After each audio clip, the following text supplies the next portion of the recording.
Boa tarde a todos. Declaro aberto o simpósio intitulado Saúde e Sustentabilidade Ambiental, Contribuições da Ciência Brasileira, organizado pelo acadêmico Marcelo Morales.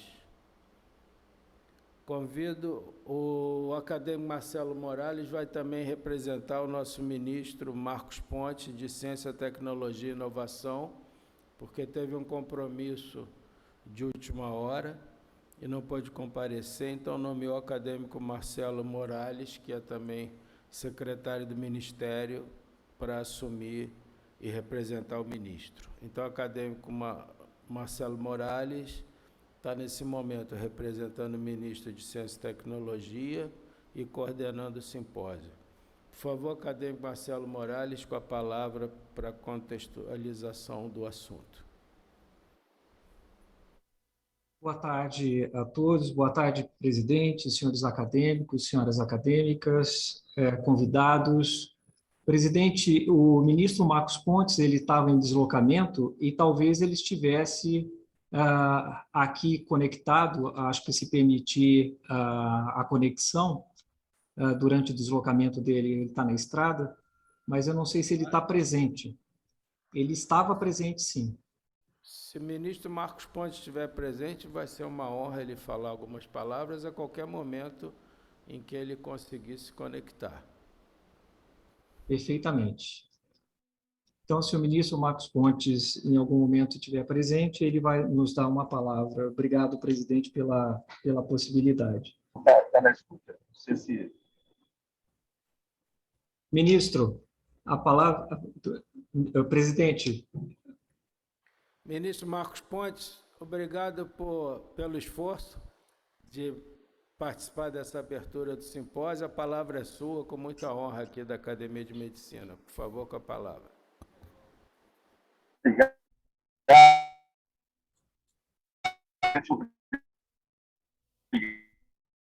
Marcelo,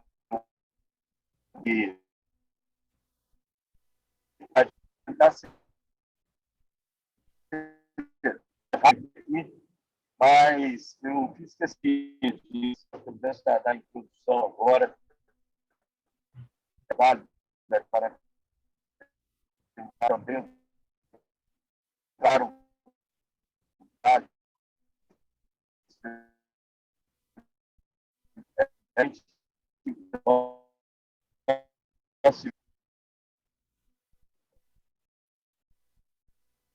Parece que nós estamos com problema de conexão. Conexão. Para mim, mas está difícil. Agradeço, então, o esforço do nosso ministro de Ciência e Tecnologia e passo a palavra novamente ao nosso querido Marcelo Morales para fazer a sua apresentação. Por favor.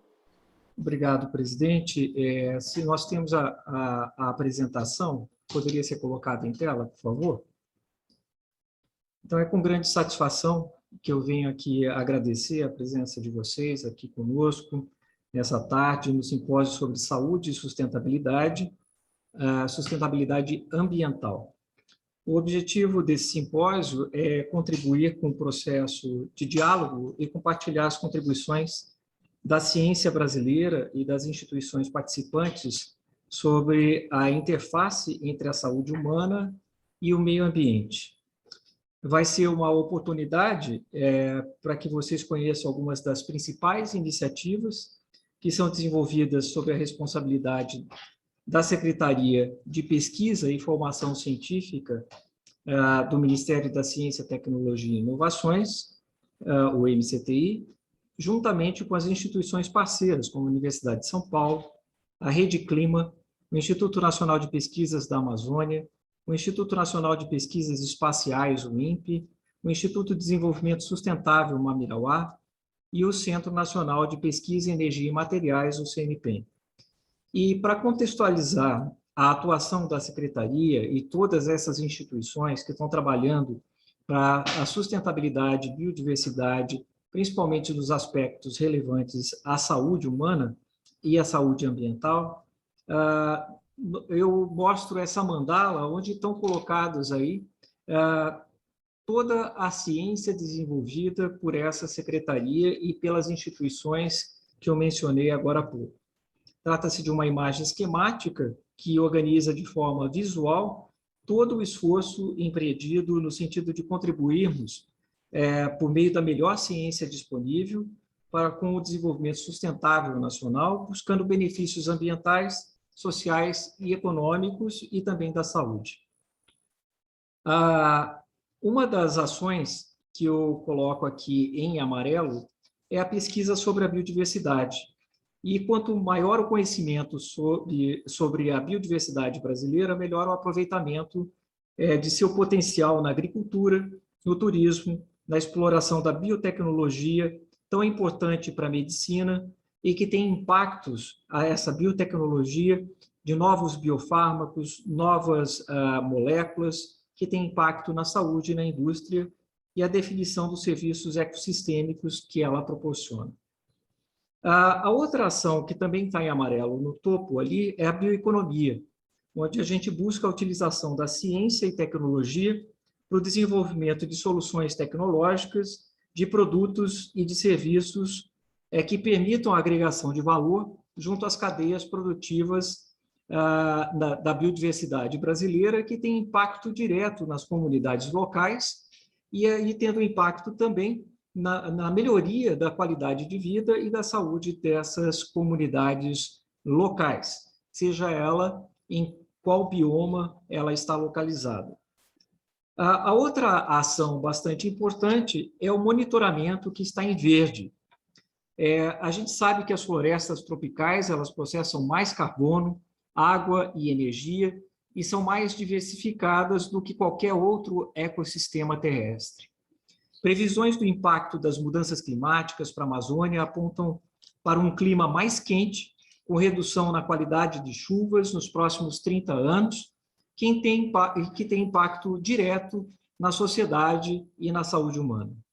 O monitoramento desse bioma, assim como dos demais biomas, é de suma importância para o aprofundamento da compreensão do papel da biodiversidade em um sistema terrestre em mudanças e, portanto, os seus impactos na saúde da população. A outra ação bastante importante que eu ressalto aqui, em verde também, na parte mais baixa ali, a adaptação e mitigação. São ações de adaptação e mitigação estratégicas que se complementam para reduzir e gerenciar os riscos das mudanças climáticas no nosso país. Medidas de adaptação podem contribuir para a redução da vulnerabilidade e a exposição dos sistemas sociais, da saúde, econômicos e ambientais à presente variabilidade climática. E levantamentos de vulnerabilidade são, portanto, cruciais para o estabelecimento de medidas efetivas para a proteção de tais sistemas. Outra ação importante que eu destaco também na mandala, em azul, é o desenvolvimento social. O objetivo é planejar o desenvolvimento sustentável dos distintos biomas brasileiros, considerando as especificidades das populações locais, sejam elas ribeirinhas, indígenas e agricultores, de maneira geral. Para tanto, as políticas de ciência, tecnologia e inovações formuladas pelo Ministério da Ciência, Tecnologia e Inovações contemplam temas como a educação, a saúde dessas populações, o trabalho, a moradia, entre outros.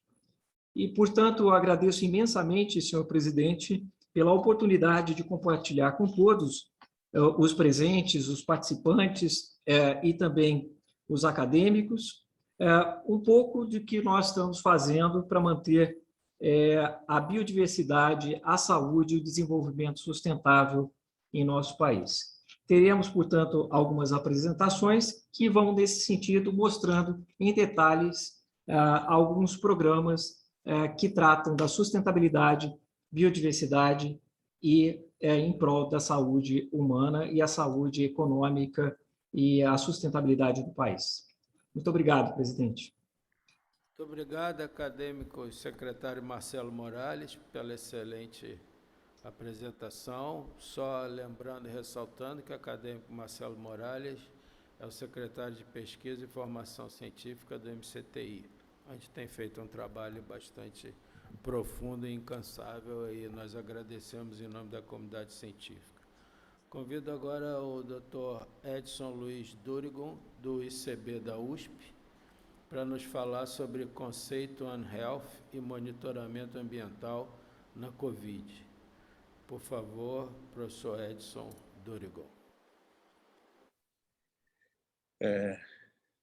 Boa tarde a todos. É um prazer muito grande poder estar aqui. E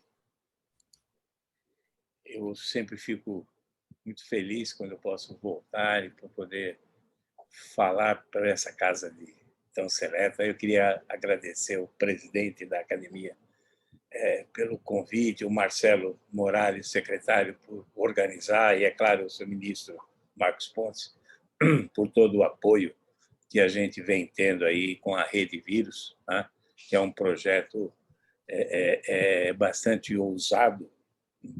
E eu vou marcar o meu tempo aqui, porque senão eu sei como as coisas funcionam na casa e eu preciso ser muito rígido.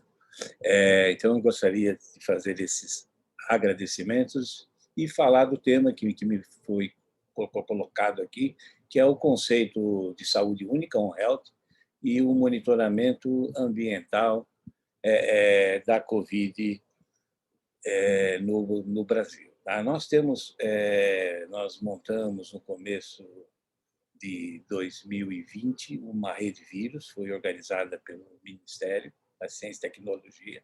Essa rede foi muito ativa. Quando foi por volta de novembro de 2020, nós criamos uma rede de vigilância de vírus em animais silvestres, visando o monitoramento da Covid em animais, né? E usando o conceito de One Health e de saúde única para a gente poder fazer. Passa o próximo, por favor. Eu tenho vários slides. Eu estou sem a coordenação de passar os slides. Eu não sei quem que colocou aqui. Isso. Então, se a gente olhar o conceito de One Health, né, e esse entrelaçado aí de humanos, animais e cidades e populações mostram muito bem isso, tá? A gente vai ver que saúde única, tá? Ela visa essa emergência de zoonoses causadas por vírus que sempre ocorrem na interface entre o homem, o animal, e a população, a urbanização. Tá? Se a gente olhar aqui, 70% das zoonoses, né, afetam as pessoas, né? Então, isso aí é um problema muito sério, principalmente quando a gente tem uma globalização, tá? E quando a urbanização se agrava muito. Aí eu sempre costumo falar e brincar, mas assim, o homem, toda vez que ele mexe no ambiente, né, e mexe de enxerida, ele desmata em prol do progresso, né? A gente sempre quer progresso. Toda vez que isso acontece, a gente desperta um monstro, né? E esse monstro, muitas vezes, ele é despertado em termos de doenças e pandemias. Tá? Passa o próximo, por favor.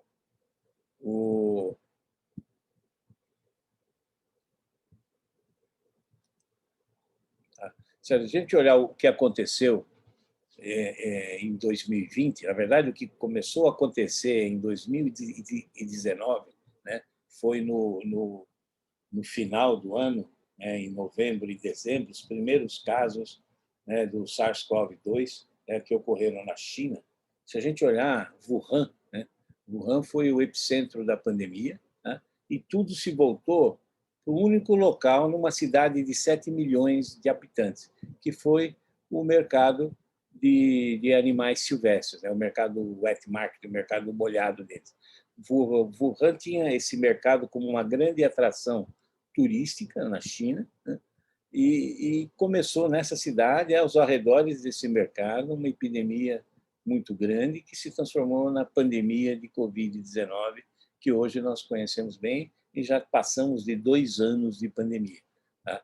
E de cara, quem foi incriminado para isso foi o mercado molhado, porque tinha-se morcegos e outros bichos. Mas nós tínhamos, alguns quilômetros dali, nós tínhamos um laboratório nível 4 que também manipulava coronavírus de morcego, né? E que também todo mundo olhou assim e falou, bom, espera aí, será que saiu do mercado ou será que saiu do laboratório? Né? E aí nós vamos voltar 2 anos atrás, já havia casos, né, de suspeitas de coronavírus em indivíduos que trabalhavam em cavernas a quase 1.000 quilômetros de Wuhan e que foram internados com doenças que no início achava que era fungo, ficou mal diagnosticado, né, tiveram 6 casos graves, 2 óbitos. E então provavelmente, né, essa interface aí de destruir caverna, fazer coisas, despertou um coronavírus que foi evoluindo com a população e nós tivemos esse epicentro em Wuhan. Podia passar o próximo, por favor?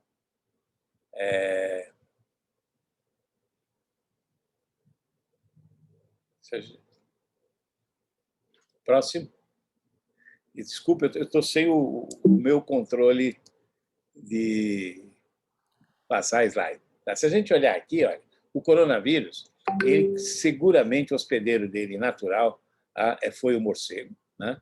Se saiu do mercado, se saiu do laboratório, ou se veio das cavernas a 1.500 quilômetros de distância de Wuhan, a gente vai ser difícil desvendar esse mistério. Tá? Como todas as outras pandemias. A única coisa que nós sabemos é que todas as pandemias, né, de influenza vieram da China. Né? Então, essa aí talvez não seria muito diferente. Tá? E a China, por ter esse contato maior com animais domésticos e silvestres, né, e 60% da população vive na área, então fica muito fácil entender por que as pandemias, desde a gripe espanhola até agora, vieram surgindo nessa população. Tá? Mas o coronavírus, além de ter o morcego como hospedeiro natural, ele tinha o pangolim, possivelmente um animal estranho, diferente, né? Pouca gente tinha visto ele, mas poderia ser um hospedeiro intermediário, como foi com os civetes, com o SARS, né? Como foi com os camelos com a MERS. Né? Esses coronavírus têm essa história. Todos eles saem de morcego, mas sempre tem um hospedeiro intermediário nessa história toda. E aí, é lógico que o grande infectado foi o homem, nós tivemos a pandemia até agora, o maior número de casos já vistos em pandemias foi no coronavírus, e nós vimos agora na Ômicron, né, em termos de um mês e meio, afetar a população quase que inteira do mundo. Né? Nunca vi um vírus dar um salto tão grande assim, numa curva como eu vi dessa vez. E olha que eu estou há 37 anos trabalhando só com esses vírus. Né? Então, o homem foi o grande afetado, mas nós tivemos animais afetados. Tivemos animais de estimação, tivemos cães e gatos com coronavírus, tivemos animais silvestres, como tigres e leões, em zoos, tivemos animais de produção, como os visões, que até se criou uma variante nova, né? E, por sorte, também não se difundiu muito, mas veio da infecção do SARS-CoV-2, e até um dos mais próximos nossos, que é o gorila, né, que foi uma infecção no zoo da Califórnia. Né? E outros animais não foram infectados. Né? Porco, coelho, frango, pato, peru, que normalmente é infectado pela influenza, não foram infectados. Mas isso é característica desses vírus. Vírus, eles têm receptores específicos. Então, ele infecta espécies que têm o receptor dele. Então, nesse caso específico dos coronavírus, como o receptor era o ACE2, né, somente alguns animais foram usados para experimentação, como os furões e os hamsters, que foram os principais, e os camundongos foram os modificados geneticamente, foram os nossos transgênicos que tinham o ACE2 humano no trato respiratório. Passa o próximo, por favor. Eu vou um pouquinho mais rápido. Esses são os animais suscetíveis, a gente já falou dele. Pode passar o próximo, por favor.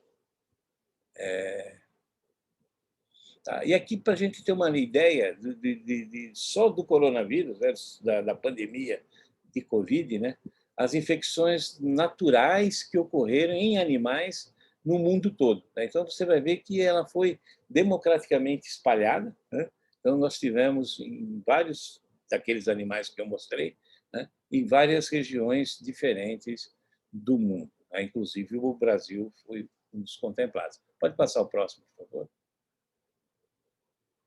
Tá. E aí vem a nossa rede. Né? A nossa rede, né, que é uma rede de vigilância epidemiológica em animais silvestres, chamada carinhosamente de PREVIR. Né? A gente tenta prever uma nova pandemia, uma nova epidemia, ou um mutante novo. Pode passar o próximo, por favor. Essa rede foi trabalhada junto ao Ministério da Ciência e Tecnologia. Tá? Foi uma demanda, uma verba grande, financiada hoje pelo CNPq. Tá? Ela conta de 21 pesquisadores no Brasil todo, porque a gente queria uma rede nacional. Tá? Então, eram pesquisadores que já vinham sendo envolvidos em trabalhos desse tipo. Temos quase 20 bolsistas, né? Cada pesquisador tinha pelo menos um bolsista ou 2 bolsistas, dependendo dos grupos. Pode passar o próximo, por favor. E as regiões mais estudadas, a gente separou o país em região sul, região nordeste, Pantanal, sudeste e norte. Tá? Pode passar o próximo, por favor. Então, vamos falar de cada região um pouquinho. Por favor, próximo slide.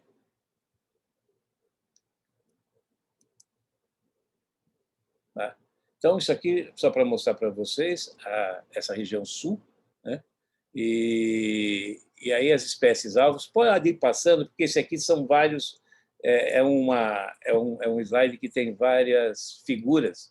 Se você for clicando, a gente consegue vê-las. Né? Pode passar o próximo. Essas são as espécies de morcegos, né? Que nós estudamos na região sudeste e sul. Pode passar o próximo, por favor? Mais o próximo, tem mais 2 aí, isso. E o próximo, por favor. Tá? Na região nordeste, nós focamos no estado de Pernambuco, uma área de mata atlântica residual. Tá?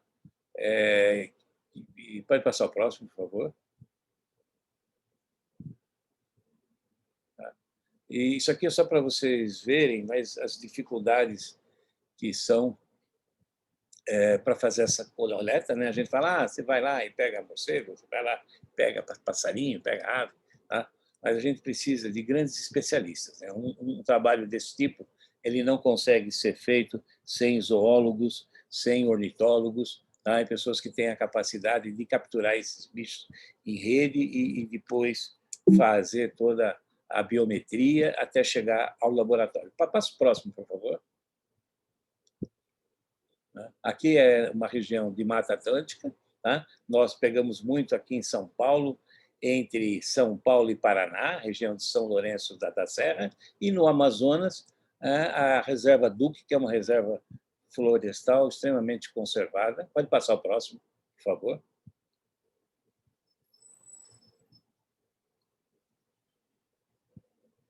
Próximo.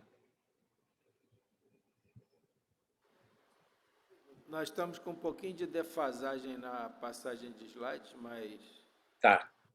Vamos lhe dar um pouquinho mais de tempo. Esses aqui são os trabalhos feitos aqui na região de Mata Atlântica pelo nosso grupo aqui do Instituto Butantan, que está envolvido diretamente no projeto, e o grupo do laboratório. Pode passar o próximo, por favor.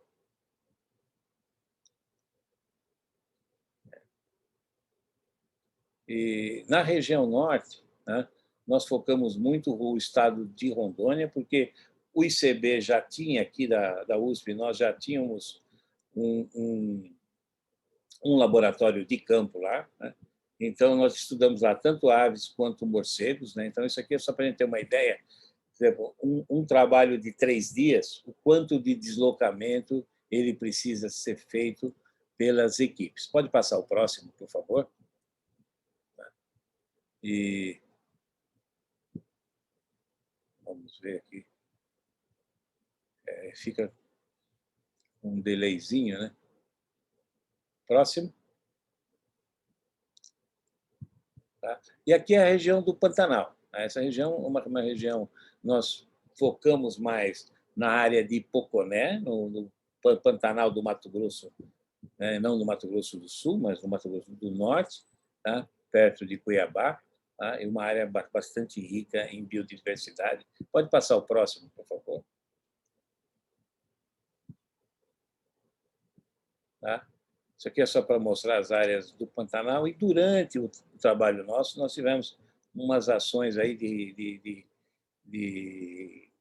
recuperar alguns animais que foram queimados pela queimada que aconteceu no Pantanal durante o ano de 2021. Tá? Foi uns momentos bastante tristes do trabalho nosso, eu acho que para o país todo. Pode passar o próximo, por favor? Esse aqui é o número de animais coletados até agora. Tá? Nós temos um total de morcegos, de 3.740 morcegos coletados no país todo, tá? E 4.686 aves, né, distribuídos em várias regiões desse país. Pode passar o próximo. Tá? Pode passar o próximo. Esse aqui são as análises de laboratório. Tá? Esse material todo, ele chega aos centros de triagem. Pode passar o próximo, por favor? Através de uma colaboração. Pode passar, porque foi colocado umas animações disso. Ele chega através dos Correios, né? Foi um trabalho fantástico. Chega para o centro de triagem aqui da USP, tanto USP São Paulo quanto Pirassununga, e no Mato Grosso do Norte, em Cuiabá. Pode passar o próximo. Esse é um trabalho feito, quando o material chega, ele é feito PCR, para detectar os coronavírus, e sequenciamento por Sanger. Pode passar o próximo, por favor. E aqui é o número de amostras positivas. Veja bem, nós tivemos de 1.023 animais testados em laboratório por PCR e sequenciado, nós tivemos 122 morcegos positivos para coronavírus. Tá? Isso dá uma média de 10,94%, quase 11% de positividade para coronavírus em morcegos. Pode passar o próximo, por favor? Também foi feito, está sendo feito, isso aqui não está pronto ainda, a parte de microarray e de sequenciamento inteiro, para a gente poder classificar melhor esses coronavírus. Pode passar o próximo, por favor? E aqui está o sequenciamento por Sanger, né? Onde a gente consegue separar, né, vários clados de coronavírus, muitos deles relacionados a regiões. Tá? Os de Pernambuco, diferentes dos de Santa Catarina, e algumas coisas interessantes, porque a gente achou o mesmo coronavírus, é um alfa, né? A maioria aqui é alfa, não é beta, igual o SARS-CoV-2. Achamos na mesma espécie, só que em estados totalmente diferentes. Um na Amazônia e o outro no Sudeste. Pode passar o próximo, por favor? Tá? Então, isso aqui é para mostrar que nós temos, sim, um potencial de emergência, tá? E temos que ficar muito atentos. Tá? Vamos isolar esse vírus, tem todo um protocolo feito com a professora Clarice Arnes em Campinas. Pode passar o próximo, tá? Por favor. Tá? Aqui a ideia nossa, nós não conseguimos ainda. O laboratório nível 3 da professora Clarice está em fase final, né, de construção, e provavelmente para meados desse ano nós vamos pegar todas as amostras positivas, colocar em cultura de célula e tentar identificá-las por imunofluorescência e efeito citopático. O próximo, por favor. Já só falta, acho que 2 para terminar. Tá? Nós estamos fazendo um biobanco que vai ficar à disposição do Ministério, tá? E dentro da gestão do CIGEM. Pode passar o próximo, por favor. E esse é um website, né? Nós temos hoje um website. Quem quiser entrar na Rede Vírus e ver o que está acontecendo, esses dados todos estão disponíveis para a população toda. Tá? Esse é um compromisso social nosso. Pode passar o próximo, por favor? Eu acho que é a última coisa que eu teria para falar. E só para lembrar do início, quando eu comecei a falar de One Health, e eu sei que a próxima palestra vai estar ligada a isso tudo, né? Não esquecer que 70% das infecções emergentes vem de animais silvestres. Tá? Então, toda vez que a gente mexe nesse ambiente, tá? Toda vez que a gente desmata, ou faz uma cidade, uma serraria, ou faz qualquer coisa, nós estamos despertando um desses agentes emergentes. Pode passar o próximo. E o último é só um agradecimento que eu queria fazer a todos os grupos que participaram do nosso trabalho. Muito obrigado, senhor presidente. Desculpa se eu passei aí uns 3 minutos ou 4, mas eu fico muito enrolado. A gente, quando é professor por tanto tempo, se eu não conseguir mudar o meu slide, eu entro em desespero. E foi o que aconteceu aqui, tá bom? Muito obrigado, estou à disposição a todas as perguntas e comentários. Obrigado, professor Durigon. Vamos, então, prosseguir com o simpósio. Genilson, se o próximo professor quiser passar os slides desde lá, vamos ver se vai funcionar melhor. Pode deixar eles passarem os slides remotamente, talvez funcione bem. Convido, então, o professor Jean Meto, do Instituto Nacional de Pesquisas Espaciais, e a professora Tatiana Moraes, da Fiocruz. Não sei como eles vão dividir a apresentação, mas estão, então, com a palavra por 20 minutos. Muito obrigado, presidente. Na realidade, nós vamos dividir. Eu começo aqui a intervenção e depois, logo na sequência, a Tatiane Moraes faz a finalização, né? Então, antes de mais nada, eu queria, obviamente, cumprimentar o ministro Marcos Pontes, o senhor, o presidente da academia, né, Francisco Sampaio, né, o Marcelo Morales, o secretário, que tem nos apoiado tanto nessa iniciativa, assim como o Márcio, da CGCL, o coordenador aí dessa área no Ministério, que também tem apoiado bastante. O professor Saldiva, que é um amigo de longa data aqui da FAPESP e de outras iniciativas aqui, e, obviamente, os outros acadêmicos e os participantes desse fórum, né?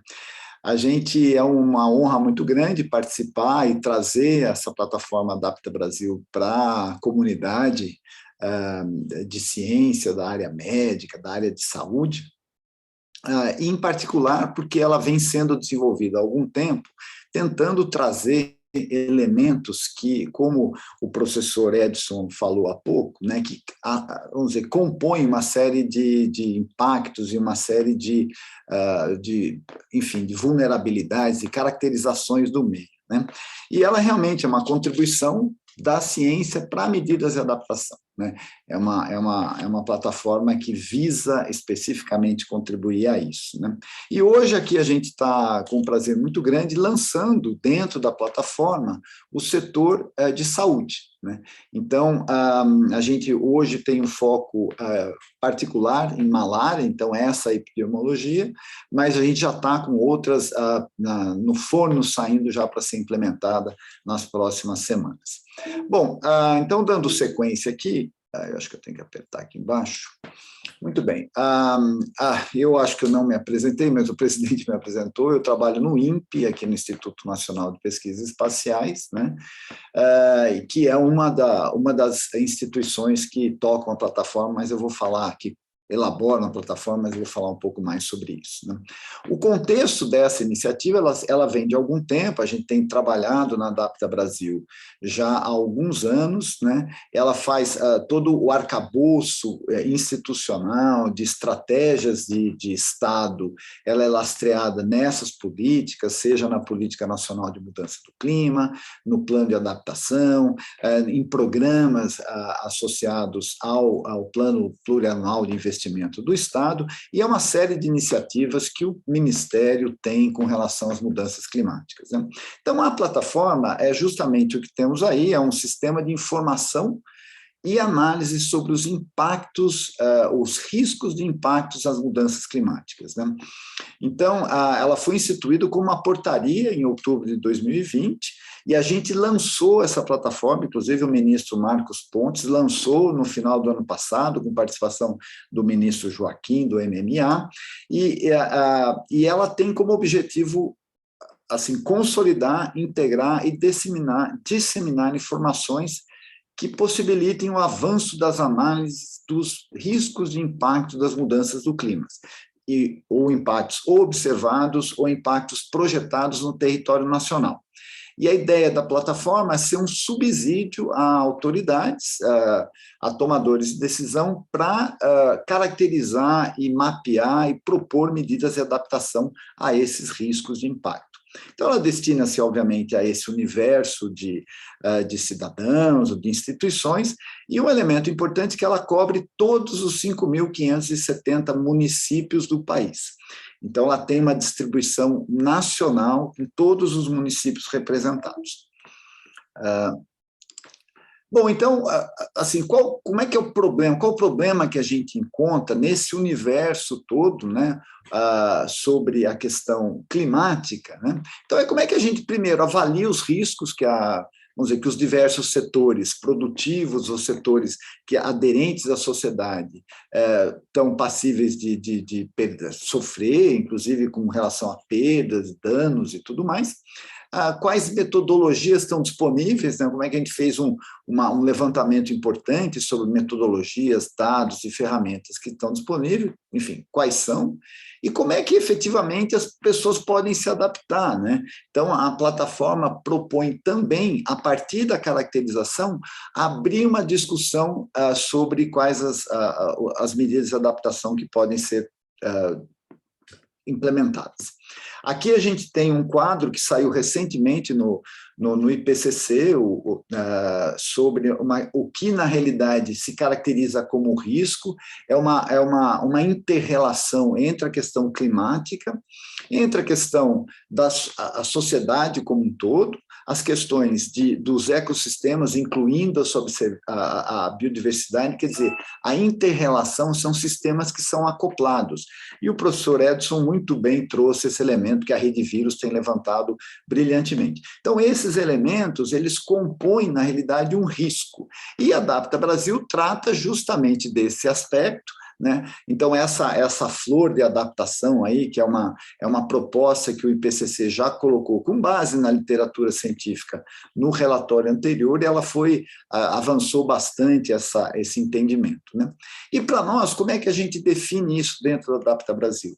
A gente tem uma estrutura hierárquica na composição de indicadores que vão expressar a exposição, vão caracterizar a vulnerabilidade e vão definir a ameaça climática, né? Então, essa estrutura da plataforma, ela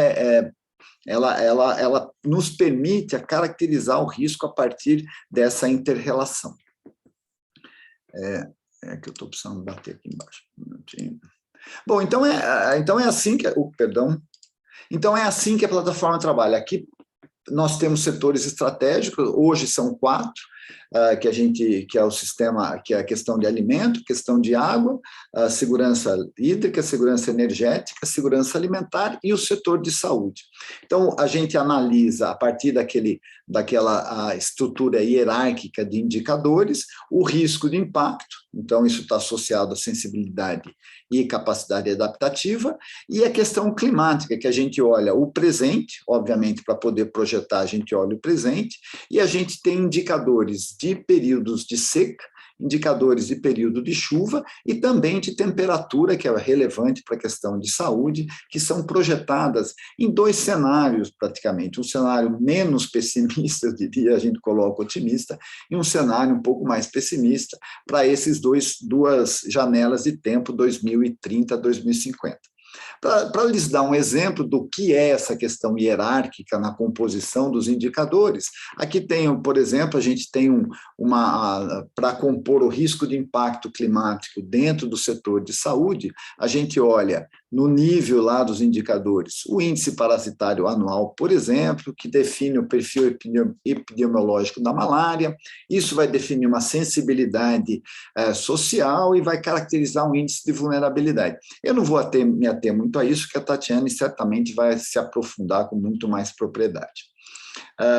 E aí o que a gente tem, essa aqui é a plataforma, é a carinha dela, a plataforma já está disponível, ela tem, a gente olha, se clicar no dados impactos, a gente tem todas as informações, a plataforma é totalmente aberta, pode navegar, inclusive fazer o download das informações das análises. Os dados são dados secundários, mas das análises está tudo absolutamente disponível.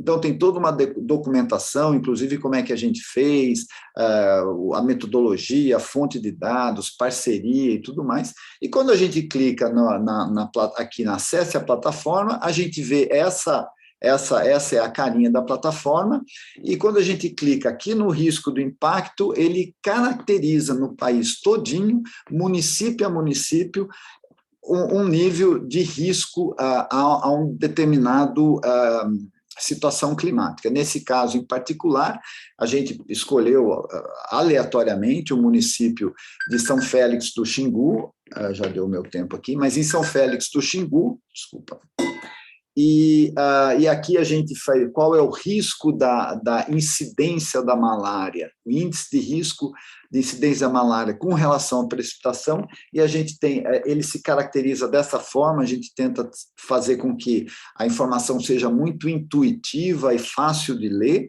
e quando a gente clica em qualquer um desses elementos, vulnerabilidade, exposição, isso abre um outro menu onde os fatores influenciadores daquele determinado risco são caracterizados em percentual, né? Então, por exemplo, vou citar apenas um elemento com esse aspecto, a cobertura da atenção básica nesse município em particular é um fator influenciador com relação à vulnerabilidade e o risco de impacto com relação à precipitação e malária.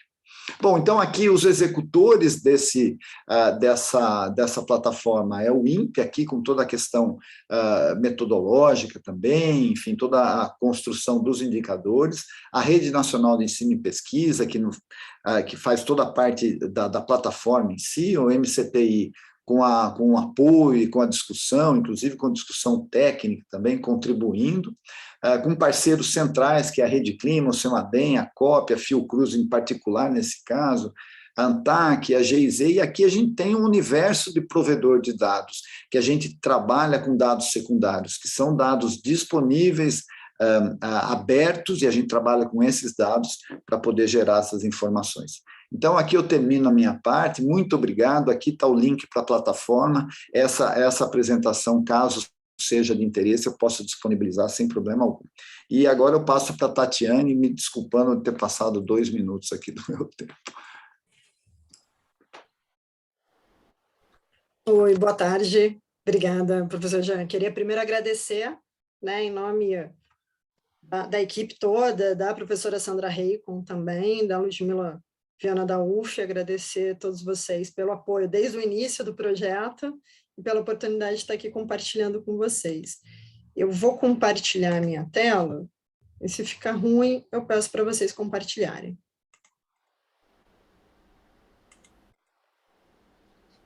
Pronto. Eu vou ser breve, agradeço muito ao professor Jean, que eu acho que ele falou bastante sobre como funciona a plataforma. Eu vou entrar um pouco como foi essa construção em relação aos indicadores da malária, como que foi o processo de definição, né, desses indicadores. Aqui só resgatando um pouco, que foi o que o professor Jean apresentou da questão do risco ser composto pela ameaça climática, daí eu vou antecipar um pouco os resultados em relação à malária, que a gente está trabalhando com 3 ameaças. Então, quando entra na plataforma, a gente vai ver 3 ameaças ali, vou falar um pouco adiante, e para cada uma dessas ameaças, a gente vai ter indicadores de vulnerabilidade e de exposição. Lembrando aquela hierarquização que o professor Jean mostrou numa tabela, ilustrou com... até foi ótimo, porque ilustrou, porque eu trouxe até de outro setor aqui, ilustrou com os resultados da malária. A vulnerabilidade, a gente tem uma divisão entre sensibilidade e capacidade adaptativa. Então, pensando de baixo para cima, ali no nível 6, quando a gente tem o dado bruto, a partir do dado bruto, por exemplo, cobertura da atenção básica, que o professor Jean trouxe como exemplo. A gente tem uma informação da proporção, né, é um percentual da população coberta pela atenção básica naquele município. Esse é o dado bruto. A partir daquele dado bruto, a gente normaliza e pondera Nesse caso, a gente ponderou por biomas, vou falar um pouco mais adiante, e a gente compõe o indicador temático, que no caso da atenção básica, subindo nessa hierarquia, é um indicador de capacidade adaptativa de acesso ao serviço de saúde. Então, a gente vai subindo esse indicador dele, é um indicador de vulnerabilidade para o risco, que no caso da malária, ali a gente vai ter temperatura máxima, precipitação acumulada e umidade relativa média. Então, a ideia de hierarquização que o professor mencionou é ilustrada também nessa figura, né? Claro que em alguns casos a gente vai ter um indicador ali no dado bruto, que ele vai ser ponderado, normalizado, e ele mesmo vai ser um indicador temático, e daí partindo para o nível 3 de sensibilidade, capacidade adaptativa, ou direto para o nível 2 de exposição. Como que a gente fez, né? Como que a gente, e o professor também antecipou, a gente finalizou agora, hoje lança malária, mas a gente já está com algumas outras doenças, principalmente transmitida por vetores, ali na gaveta já para sair, no forno, melhor dizendo, para sair. Mas como que a gente está construindo esses indicadores? O processo inicial é uma revisão sistemática, a gente parte de uma revisão da literatura, uma revisão sistemática, assim, de metodologia Prisma, do que existe, né, de indicadores socioecológicos e climáticos associados a esse desfecho, no caso, a incidência da malária. E daí a gente olha por local, né, de estudo, o que for mais próximo, claro, da nossa realidade. A partir desse panorama inicial, a gente fez oficinas com especialistas, daqui aproveito também para agradecer os especialistas que participaram. A gente fez pelo menos 4 oficinas, além de consultas em separado para ponderação. Nessas oficinas, a gente validou, e aqui a gente pôde contar com especialistas da USP, como a professora Marianice, da própria Fiocruz, da UF, de outras instituições, para discutir tanto os indicadores, a validação daquele resultado da revisão sistemática, inclusive buscando o que não está na revisão, mas novos indicadores, e o IPA, ele é um exemplo, né? O índice parasitário anual, ele não veio na revisão sistemática, mas ele veio da oficina dos especialistas, e também a gente usou esse momento de consulta para ponderar, porque não ocorre da mesma maneira, né? Isso para todas as doenças a gente sabe, que não ocorre da mesma maneira em todo o território nacional, e no caso dos indicadores da malária, a gente fez uma ponderação por bioma. A gente sabe que para a malária, a questão do bioma amazônico é extremamente relevante, mas para outras doenças a gente também tem detectado isso. A partir da definição, a gente então tem de um lado a definição dos indicadores socioecológicos, daí a gente definiu as ameaças climáticas. Para definir as ameaças climáticas, a gente rodou um modelo, né? A gente fez uma análise multinível para analisar a associação da incidência da malária com as variáveis, com uma série de variáveis climáticas. Ao final, a gente identificou que a temperatura máxima que a gente usa nesse estudo, temperatura máxima média, precipitação acumulada média e umidade relativa média. E, a partir disso, a gente trabalha os dados brutos. A gente definiu quais são os indicadores, quais são as variáveis climáticas dos indicadores simples, aquele nível mais baixo, como que a gente vai compor, a gente já tem, quando parte para a etapa 3, a gente já tem montado a hierarquia dos indicadores, a gente já tem o desenho, daí a gente operacionaliza, que é com os dados brutos, obtém os dados brutos, daí essa é uma tarefa que eu diria que é uma das mais extensas, né, porque a gente tem que verificar a disponibilidade, qual é o melhor dado, o que a gente tem, porque, né, o dia a dia, a gente sabe que às vezes a gente gostaria de trabalhar com alguns indicadores que não estão disponíveis para a escala que a gente está trabalhando, que é município para o Brasil todo. Uma ponderação por biomas, parte para a ponderação por biomas e a normalização, a estimativa dos indicadores simples, dos indicadores temáticos e a estimativa ao final dos índices para cada ameaça. Esse detalhamento metodológico está na plataforma também, no site, onde a gente está disponibilizando todas as informações, também tem esse detalhamento metodológico, que é uma maneira também de compartilhar. 2 minutos para concluir, por favor. Pode deixar. Daí aqui, só para finalizar, uma ilustração aqui na sensibilidade, só naquela tabelinha ali, é uma outra maneira da gente visualizar que a gente tem perfil epidemiológico, suscetibilidade social e mobilidade populacional compondo a sensibilidade, uso e ocupação do solo, e daqui a gente tem mineração, desflorestamento, aqui malha rodoviária, presença de estradas, rodovias e as ameaças. Aqui uma ilustração do que vocês podem achar no site. Então, eu vou encerrando aqui, porque vocês podem explorar melhor no site, com os cenários que o professor Jean mencionou, otimista, 30 e 50, e pessimista, 30 e 50, para cada uma das ameaças. E encerro aqui. Obrigada, gente. Estou à disposição também. Obrigado, doutora Tatiane. Convido agora o acadêmico Paulo Saldiva para fazer seus comentários finais dessa primeira parte do simpósio. Por favor, acadêmico Saldiva, com a palavra. Presidente, muito obrigado. Saúdo os acadêmicos, saúdo os conferencistas. É um prazer estar aqui falando com gente que eu conheço e que trabalha há muito tempo com meio ambiente, saúde.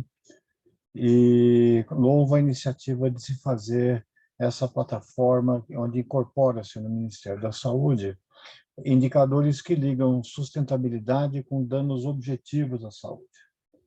Eu não quero me estender muito, mas a saúde é fundamental para que se consiga a sustentabilidade. Porque, na realidade, quando você lê o relatório do IPCC e os relatórios em geral que falam sobre clima, a saúde foi a última a embarcar nesse trem. Porque você não tinha... Primeiro porque os próprios profissionais de saúde eles estão muito ocupados cuidando das pessoas que adoeceram. E outra coisa porque não compete à saúde regular os determinantes da sustentabilidade. Então, a partir do último relatório do IPCC, e o ano passado a Organização Mundial de Saúde lança um capítulo específico de saúde relacionado tanto às doenças infecciosas, às doenças por carência alimentar e as alterações objetivas de temperatura, né? Ou seja, eu acredito que nós tenhamos, mesmo no caso do coronavírus, a gente percebe, por exemplo, que o risco de se morrer de coronavírus ao longo no território da cidade de São Paulo varia 8 vezes. 8 vezes conforme o código de endereçamento postal. É o mesmo vírus, a mesma cidade, mas as vulnerabilidades, a capacidade de fazer isolamento era distinta. E se a gente incorporar na questão ambiental, não somente o ambiente físico, mas também social, cultural e acesso. Vou colocar uma dificuldade, por exemplo. A gente recentemente publicou, um grupo nosso de pesquisa publicou o efeito da queima de florestas sobre a taxa atribuível de internações hospitalares em diferentes regiões do Brasil. Hoje, na média do Brasil, a queima de florestas responde por mais ou menos 0,6 da carga de todas as admissões hospitalares do Brasil. Esse valor pode chegar a quase 2 se for doença respiratória na região norte. Região norte e centro-oeste são as mais afetadas. Então, nós temos que cuidar dessas pessoas que adoecem. Mas, ao mesmo tempo, nós não temos como regular o agente etiológico. Então, por isso que é preciso que a saúde seja incorporada para dar, primeiro, por 2 fatores. Primeiro, a gente sabendo que as práticas insustentáveis não só afetam o ecossistema distante, mas afetam a nossa saúde, na nossa janela de tempo, a saúde das pessoas que a gente gosta, que a gente ama, isso dá um reforço adicional. Quer dizer, eu vou tentar, por causa melhorar o ambiente, não somente pelo ambiente em si, mas também porque faz bem para mim.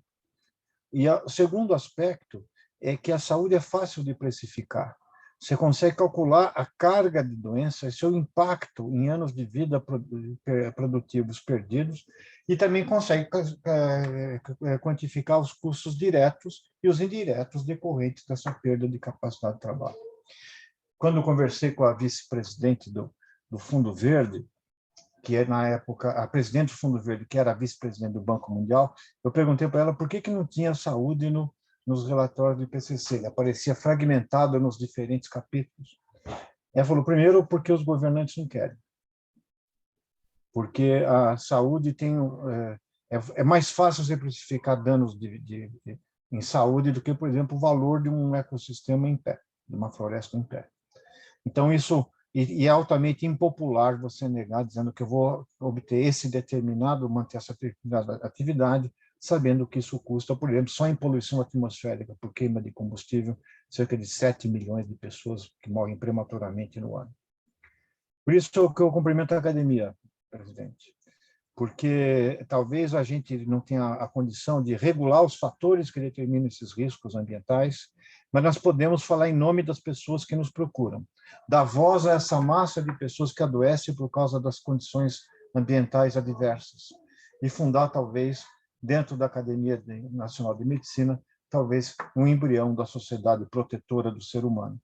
Cumprimento o Ministério de Ciência e Tecnologia pela iniciativa de fazer esse observatório, e acredito que a gente também tem que fazer previsão do tempo, ou previsão de chuvas, não somente sabendo se nós vamos sair de guarda-chuva ou com agasalho, mas também fazendo a prevenção das doenças das pessoas, auxiliando as pessoas que sejam portadoras de doenças crônicas ou que morem em áreas de risco, para não serem afetadas por um agravo que não depende da saúde resolver, mas depende de políticas públicas com P maiúsculo, e principalmente que os agentes que regulam a nação não tenham dissociação de discurso, por exemplo, entre a área do Ministério da Saúde, que aponta os danos, e a área que regula, por exemplo, o uso e ocupação do solo e permite queimas, por exemplo, queimadas de destruição de ecossistemas, muitas vezes criminosas em nosso país. Muito obrigado. Obrigado, acadêmico Saldiva. Já temos 3 minutos, não sei se o acadêmico Marcelo Morales quer falar 2 minutos, senão nós vamos para o nosso intervalo e retornamos às 18 horas. Presidente, eu falei menos porque minha mulher está aqui e ela me lançou olhares e eu sei quando eu tenho que ficar quieto. Você falou mais que 5 minutos, é que você começou 3 antes. Marcelo Morales quer falar um minuto?